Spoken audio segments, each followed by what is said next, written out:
我住喺慈雲山係20年啦，係我一個童年同埋成長咧好難忘嘅一個地方。咁以往我哋住係16層嘅大廈，咁係200尺係要有7個人喺裏邊住嘅，每人嘅空間其實都係好少好少，但係一個好快樂、好開心、鄰里關係係好好嘅一個地方。其實以前入大學係好難嘅一件事啦，特別係講到 Hong Kong U 添。咁我諗係每一個學生嘅夢寐以求嘅地方，除咗充實自己喺個學科上嘅知識之外咧，我覺得係一個拓闊視野啦，同埋係有機會亦都係繼續服務個社會嘅。其中一個道理我悟出嚟咧，就係千金難買少年窮咯。即係如果你係個條件唔好咧，你會係更加努力係發奮，你希望係改善到屋企嘅生活環境。第一次收到個消息話有呢個第一代助學金，咁我心中係好多謝同埋即係好讚賞諗到呢個助學金嘅徐立之校長，咁我覺得好有意義，係可以幫到即係環境冇咁好嘅同學同其他嘅同學有一個同一嘅機會，可以出邊見識下同埋多啲睇下周圍嘅嘢。平等嘅機會係好重要，新一代要珍惜佢哋而家擁有嘅嘢，就唔好忘本啦，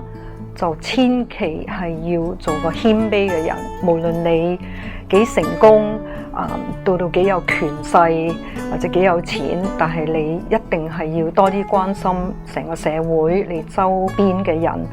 尤其是冇你咁幸運嘅弱勢啲嘅人呢，咁多啲愛心去即係做你應做嘅事呢，你會係好大個滿足感，亦都覺得你一生人係可以做到啱嘅嘢。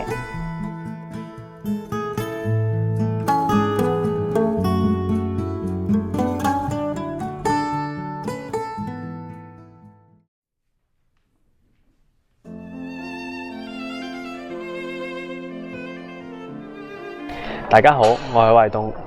我係上年牙醫學院畢業嘅。我爸爸係一個建築工人，而我媽媽呢就喺餐廳度工作。自細嘅環境都唔係太好，最差嘅時候呢，曾經試過俾人截水截電。由小學去到中學，我對拉小提琴嘅興趣都非常之濃厚。可惜屋企負擔唔到，所以我都係自學為主。直到上到大學，我知道有第一代大學生助學金嘅計劃，去鼓勵同學多元學習，於是我就利用呢個助學金去幫我完成小提琴8級嘅考試，實現細個時候嘅夢想。依家成為咗執業嘅牙醫，除咗專注喺我事業上嘅發展之外，我都唔會放棄小提琴，因為小提琴嘅音樂陪我走過咗好多人生嘅起跌。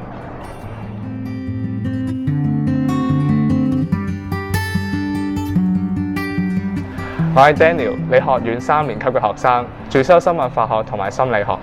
2年前呢，我就利用咗第一代大學生助學金，同幾位志同道合嘅港大朋友去到非洲肯亞做服務工作。我哋為當地嘅居民安裝蚊帳，整咗啲嘅濾水器，為解決當地嘅食水問題同埋蚊患嘅問題咧出一分力。而家諗翻起咧，我覺得呢啲幫人嘅經驗反而幫到自己更加多，令我更加立志去投入人道救援工作。畢業之後啦，希望用1年嘅時間去參與更加多嘅義務工作，之後再翻校園進修，好好裝備自己，去幫更加多有需要嘅人。